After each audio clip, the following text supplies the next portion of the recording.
El interés inicial de la autora fue comprender cómo y por qué las mujeres indígenas de Chiapas participaban en el movimiento neozapatista, ver qué espacios tenían al interior de este movimiento y cuáles eran sus propias percepciones y expectativas.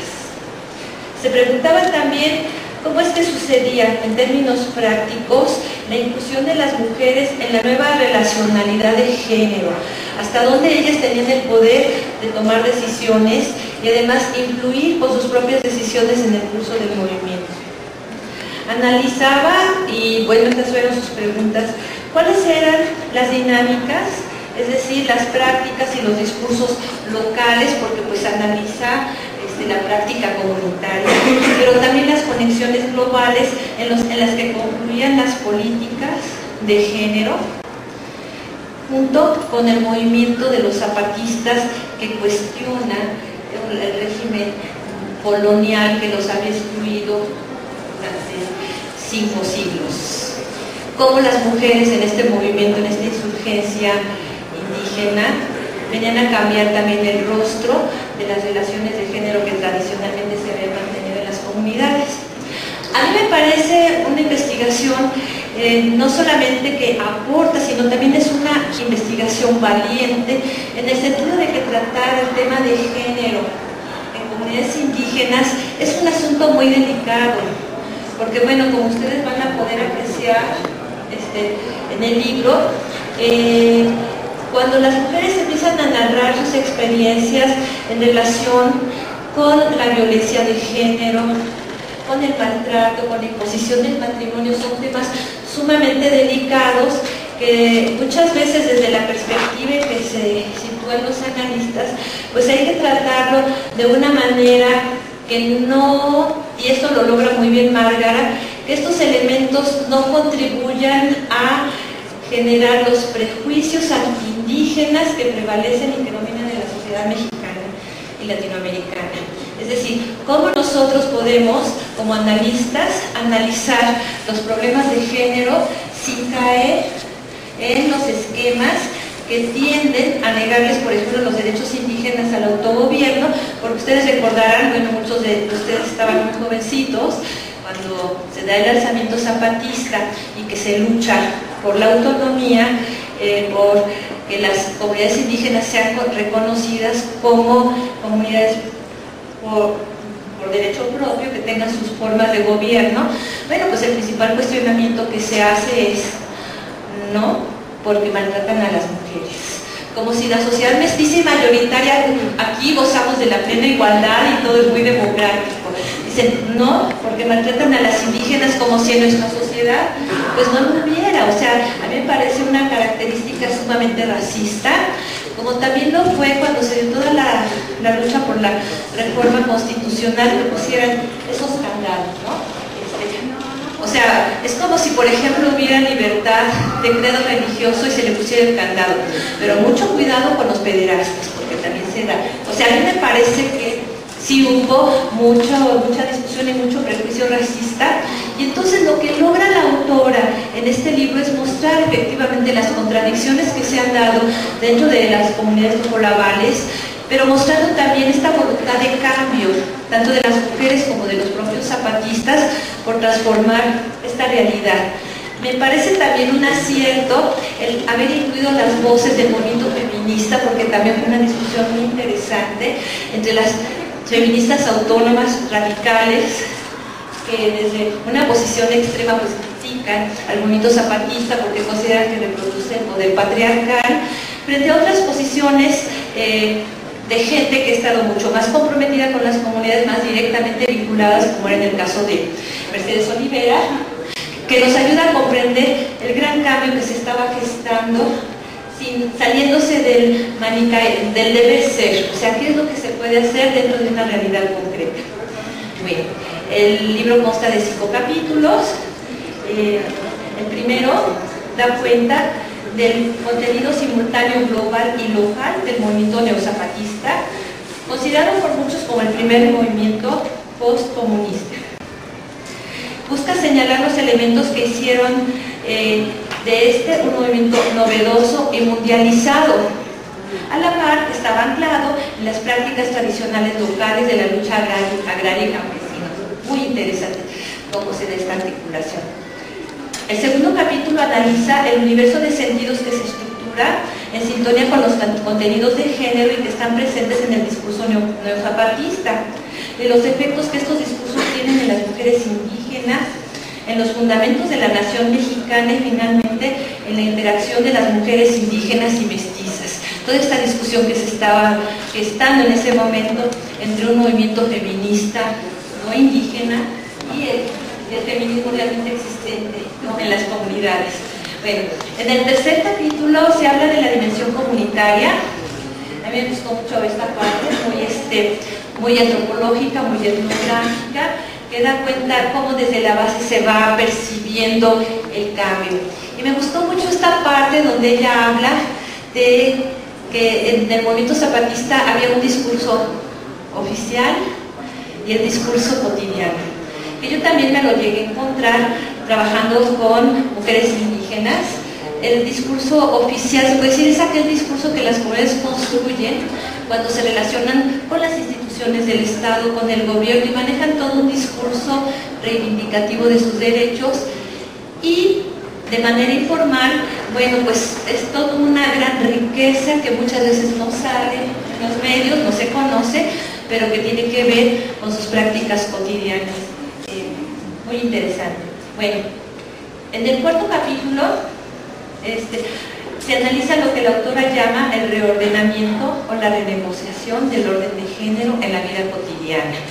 Es ahí donde también se interroga por los significados subjetivos del neozapatismo y las políticas de género y las resistencias que también hay al cambio en todo este proceso. Y bueno, el quinto y último capítulo es la conclusión y hace un balance sobre las demandas enunciadas por las mujeres indígenas, así como la posibilidad de ser parte ellas de una acción mucho más amplia, mucho más allá de la comunidad, o sea, la manera en cómo ellas como mujeres están incidiendo en la vida política nacional. Pues para no quitarles el tiempo a los demás, pues yo les recomiendo mucho que lo compren, que lo lean. Te doy la palabra.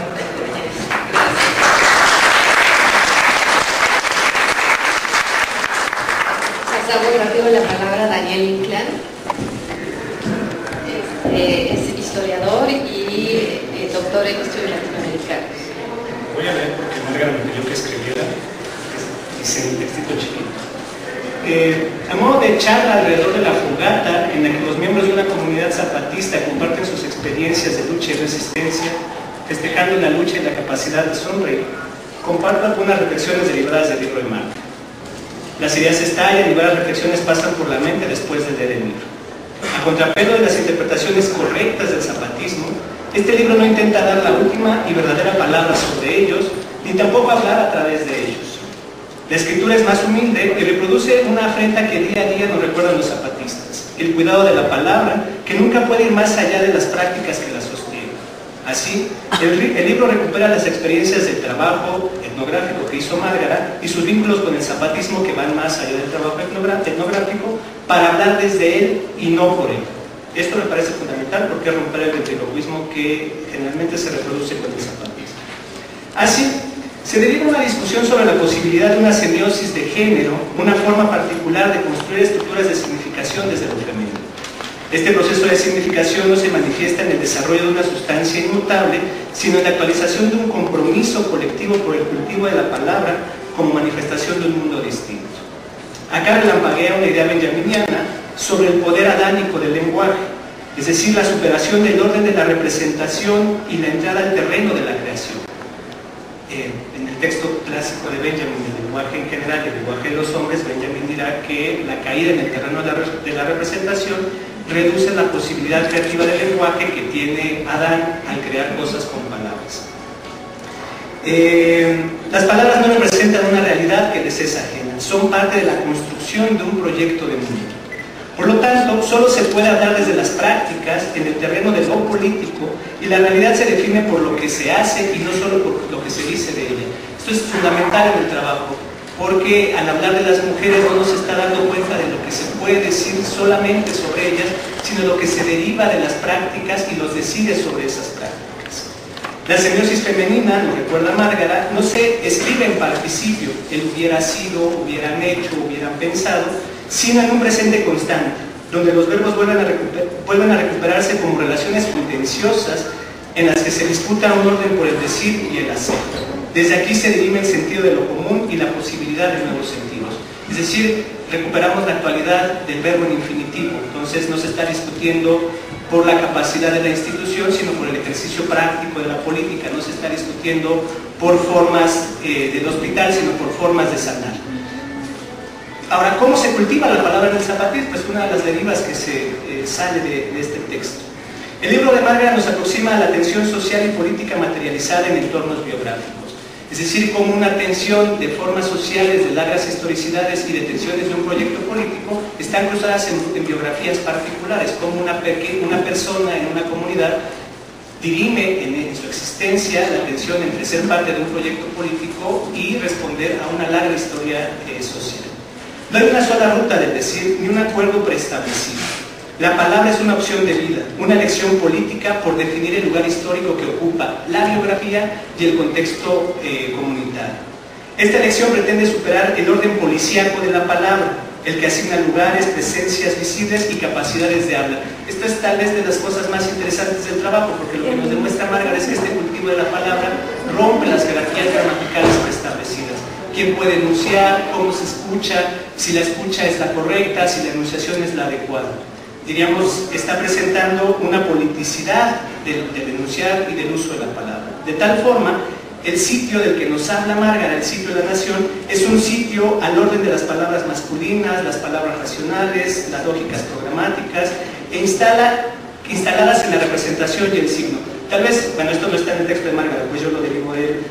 El orden de la representación, es decir, esta cosa de poner en palabras cosas que ya no están y que la palabra intenta sintetizar, que es hablar de las mujeres sin considerarlas a ellas, hablar de lo político sin considerar a los sujetos políticos, hablar de la nación sin considerar las pugnas que ésta presupone.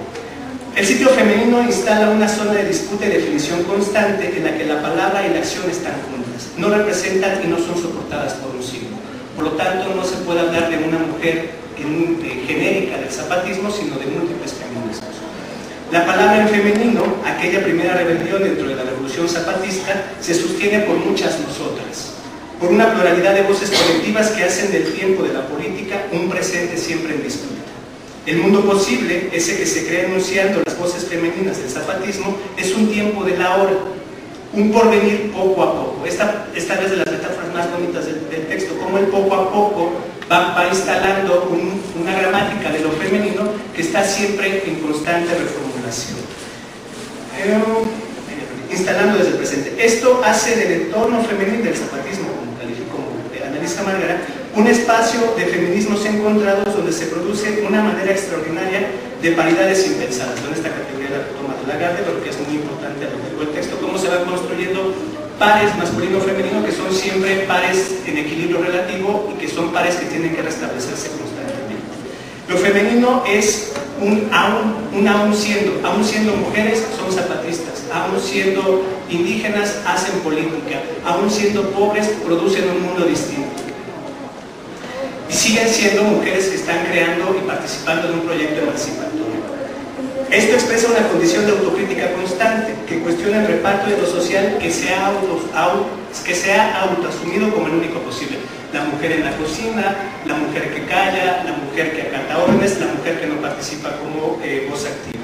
Así, las mujeres zapatistas reproducen la vida y nos recuerdan el cultivo diario de la palabra, que es actual y necesaria, en la que se restablece la idea de que es posible morir por algo. En varios de los testimonios que Márgara recupera, está presente la posibilidad de que una mujer muera, literal o metafóricamente, es decir, la vida se vuelve a establecer como un compromiso, no porque esté asegurada, sino porque el último límite de la vida es la muerte. Y aquella entidad social que la reproduce también la lleva al extremo y asume la posibilidad de morir. Pero esta muerte no es una actitud épica, sino un compromiso radical con la existencia. No es que se muera por hacer una figura del héroe o por sustituir la figura del héroe masculino, sino por un compromiso radical con la existencia.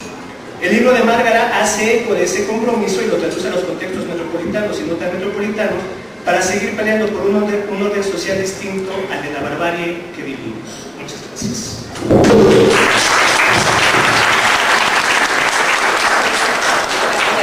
Daniel Inclán, muchas gracias por tu texto. Le damos la palabra ahora a un comunicador más también de estudios latinoamericanos, doctor Óscar González. Buenas noches a todos y a todas.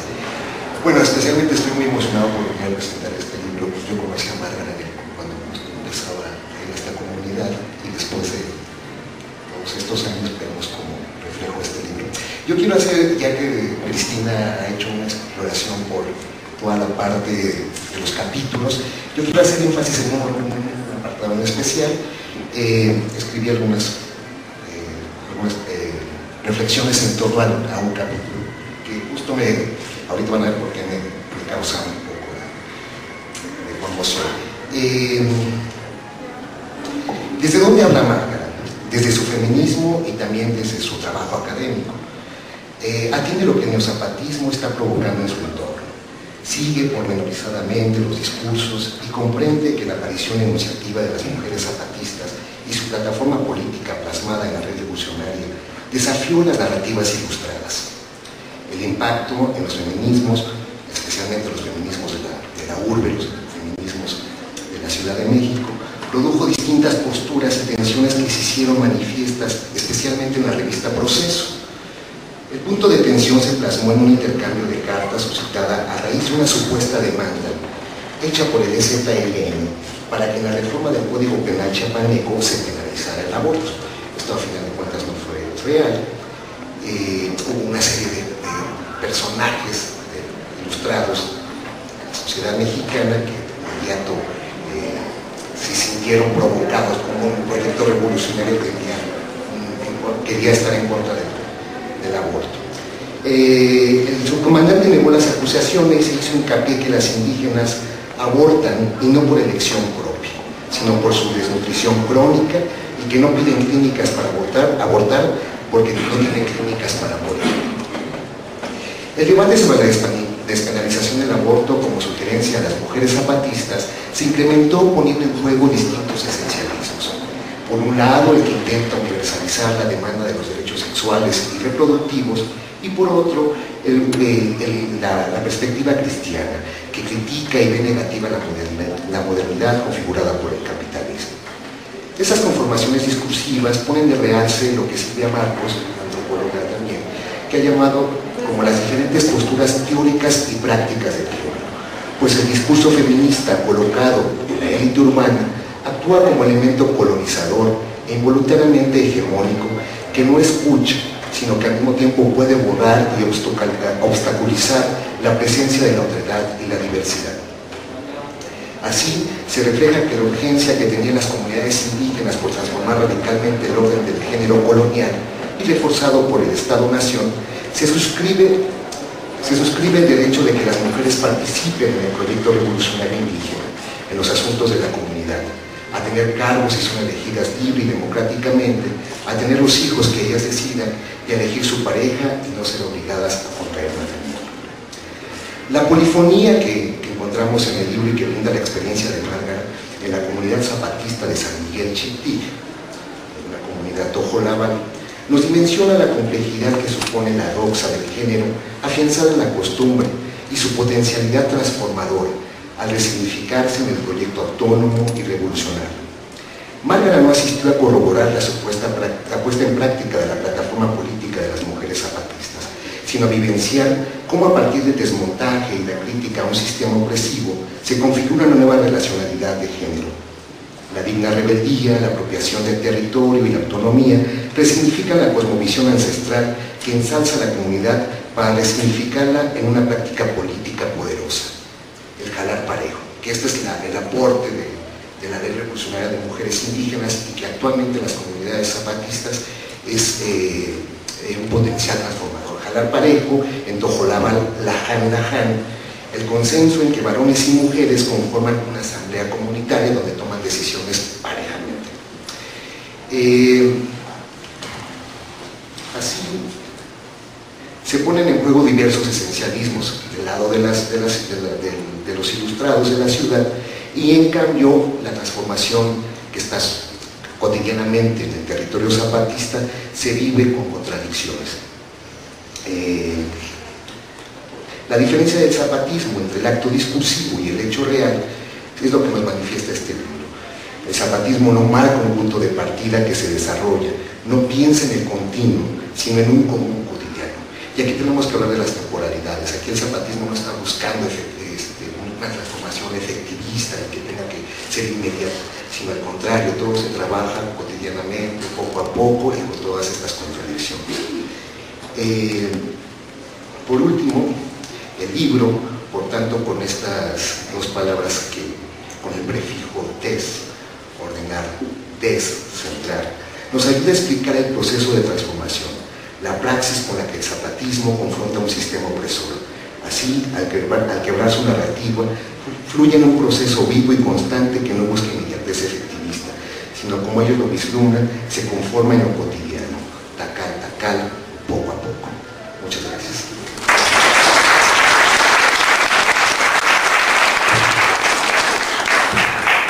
Muchas gracias, Oscar. Bien, vamos a cerrar con la intervención de la antropóloga, doctora Rosana Casígoli, compañera además. Buenas noches a todos. Bueno, pues siempre es un motivo de celebración, una gran alegría ver aparecer un libro. Así que felicito mucho a la Márgara por haber ya culminado este proceso, y evidentemente ahora el libro comienza su propia vida, su propio destino entre los lectores.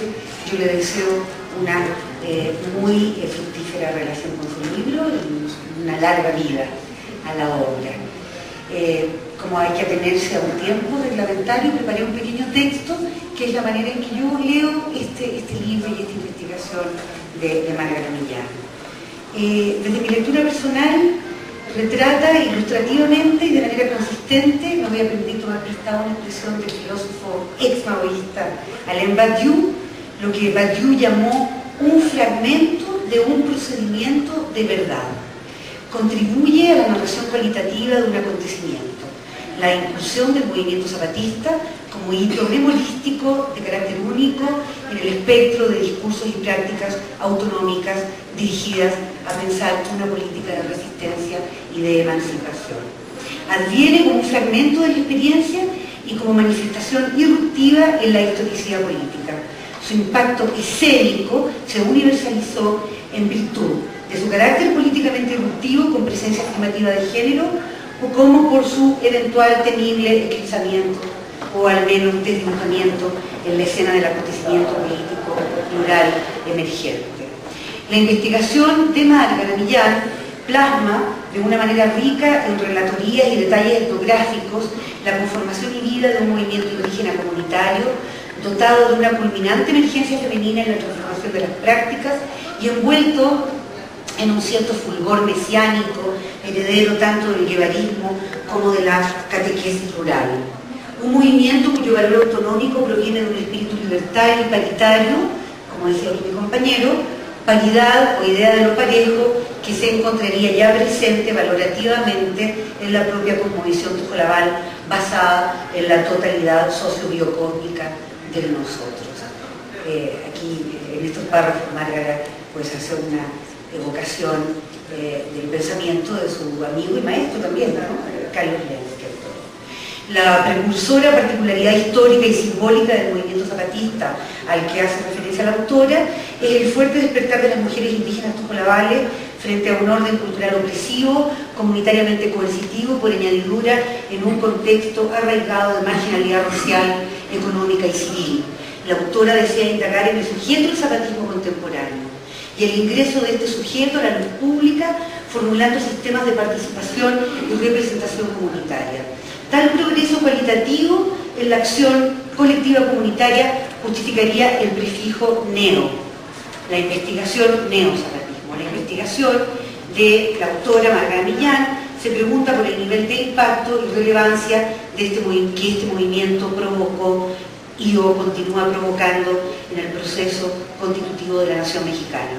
La interpelación antepone un signo sombríamente intuitivo. Pregunta la autora, abre comillas: ¿ofrecía o no el movimiento indígena neozapatista en su construcción ideológica discursiva la base de una nueva política más democrática, donde no solo la inclusión, sino la racionalidad de género fuera su fundamento?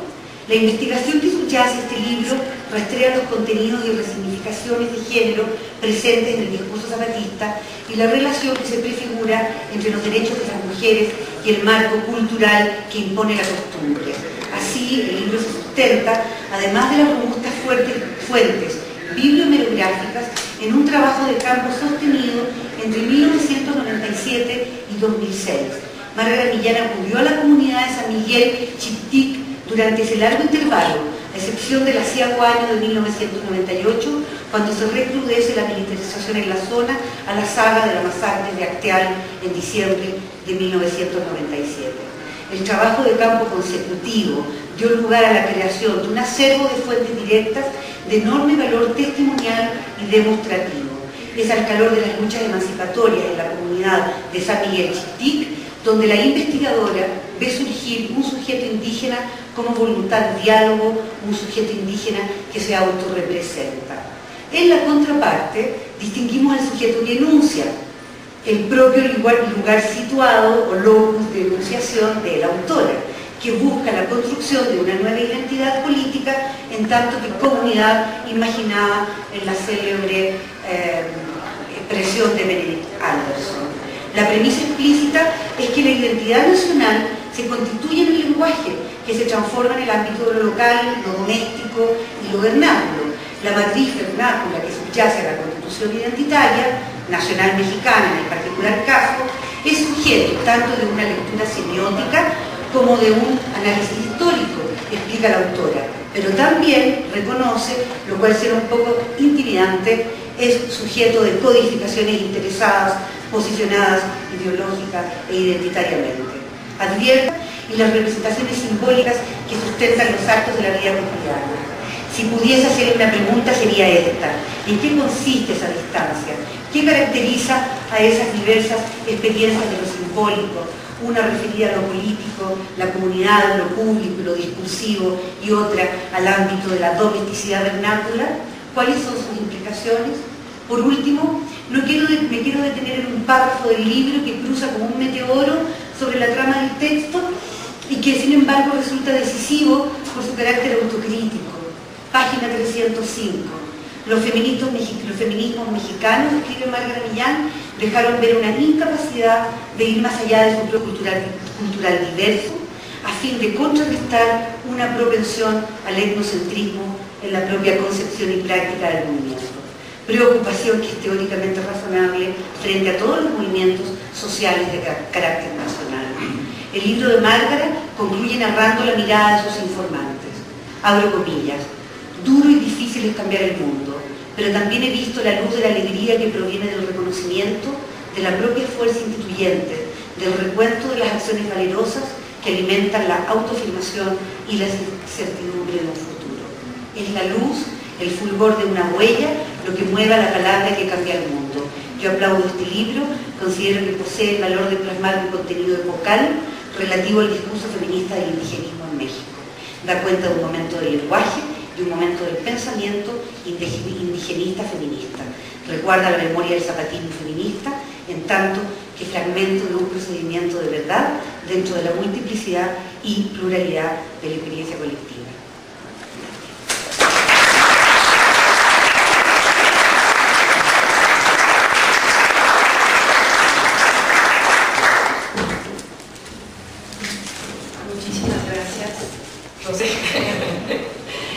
Bueno, este libro, como decía Rosana, se tardó mucho en cocinarse y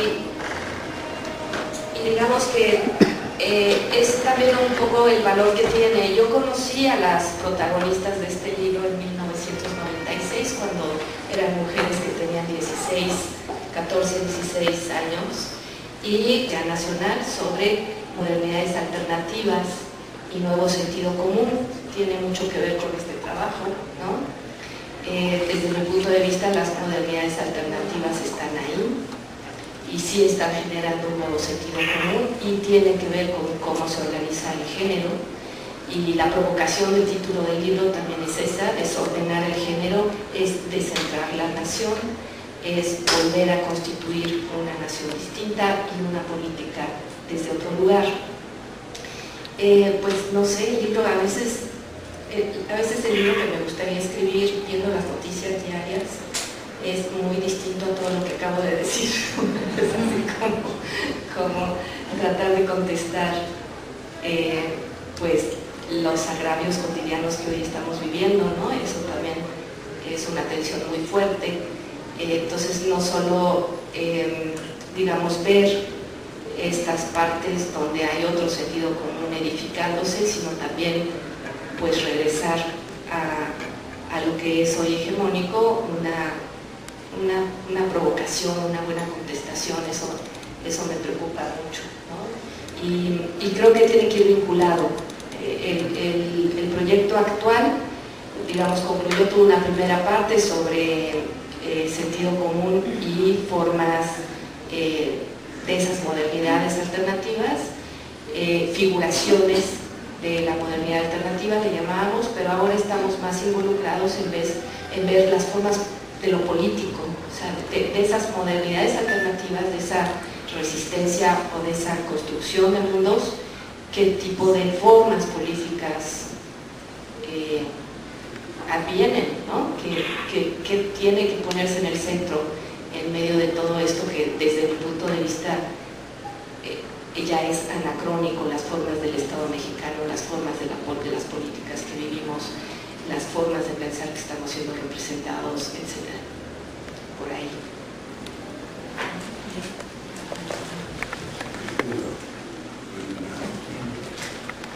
Primero, la felicitación a ustedes y a los comentaristas. Segundo, si se puede contestar bien, también se me hace muy interesante que los protagonistas del texto que se está presentando sean de 96 y ahora 19 años después. La pregunta es si estas compañías, si estas personas, si estas compañeras indígenas o la comunidad de San Miguel Chipil, de algún modo conocieron el texto antes de esta presentación y si se ven de algún modo reflejadas en esto. Porque bueno, en el zapatismo yo milito en la Sexta, más o menos estoy un poquito cerca, y sé que hay dos vertientes, digamos, de los teóricos que han intentado entrar en el zapatismo. Uno es las gentes al estilo de Paulina Fernández, que acaba de escribir un excelente libro sobre la justicia autónoma zapatista, y que, entre otros muchos, pues, quizás es el tema más reciente, cómo son teóricos que se acercan al zapatismo y no hablan con los zapatistas, sino dejan que ellos hablen y hablan de una manera magistral para quien los quiere entender. Para los que no, pues siempre no dejarán de ser los niños tontos que se atreven a desafiar el poder. Yo no sé aquí cuál será el caso, ¿no? Sé que otras gentes utilizan el zapatismo como un sujeto de estudio, pero un poco al margen, un poco a que, bueno, quién sabe si los zapatistas compartan o no los textos que se escriben sobre ellos. Creo que es una pregunta difícil, me parece, pues, pero me atrevo a hacerla. Gracias. Sí, es una pregunta muy importante. Yo sigo en contacto con la comunidad. Cuando inicié la investigación, siempre pienso que prejuiciosamente pensé que tenía que estudiar antropología para ir a hacer ese estudio. Siendo socióloga, después dije, ¿por qué tuve que pensar que solo por la antropología podría llegar? Hay que meditarlo, ¿no?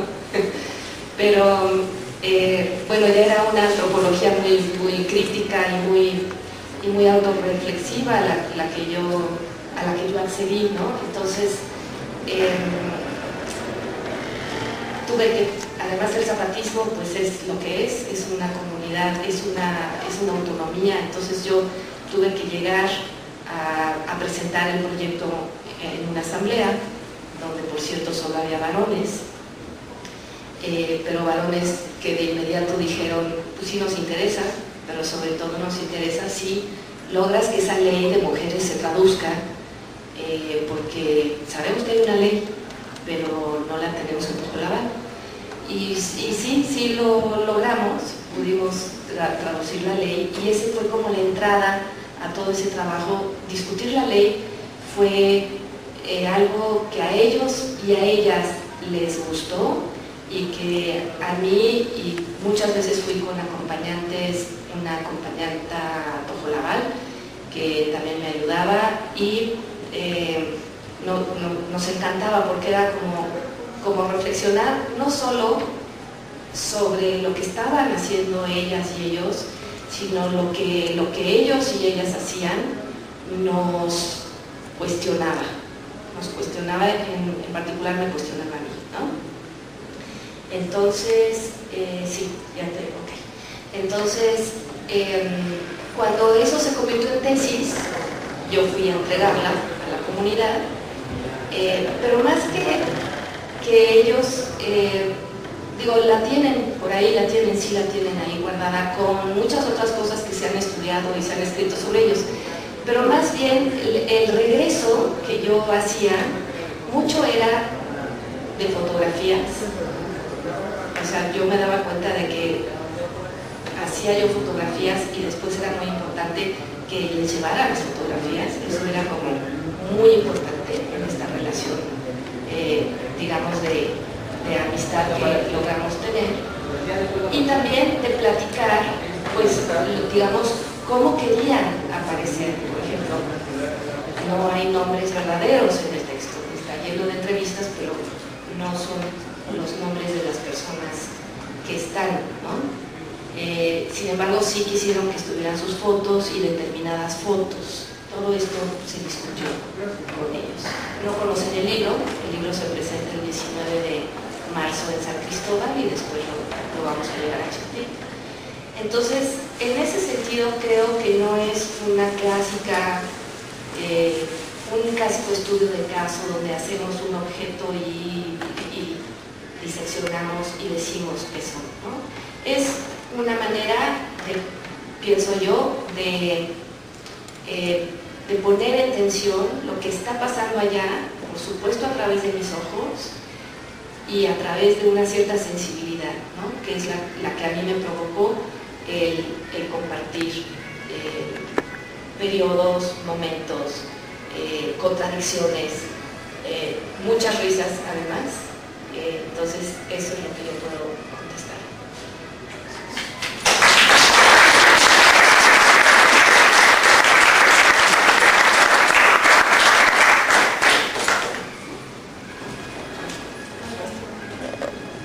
¿Se piensa traducir el libro a Tojolabal?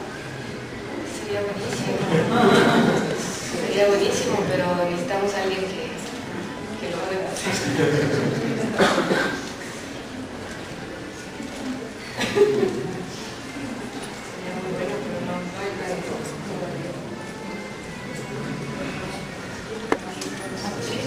¿No se pensó en invitar a alguna protagonista a esta presentación? No.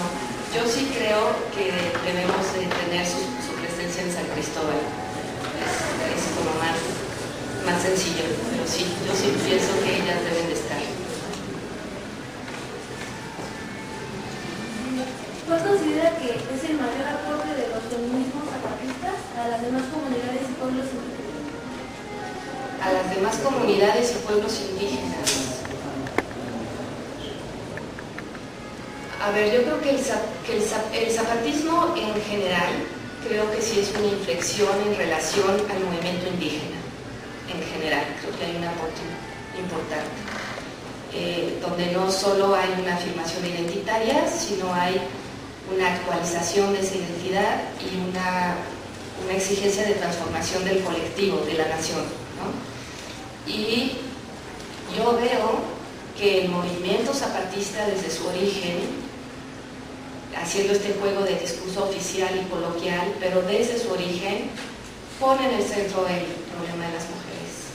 Las mujeres están ahí, no solo como zapatistas, sino como palabra, como voz. Entonces, creo que ese es el principal aporte del zapatismo a los feminismos indígenas no zapatistas, por decirlo de alguna manera. Y creo que hoy lo dicen, ellas lo dicen, las mujeres indígenas no zapatistas, sí refieren este impacto. Creo que... Gracias.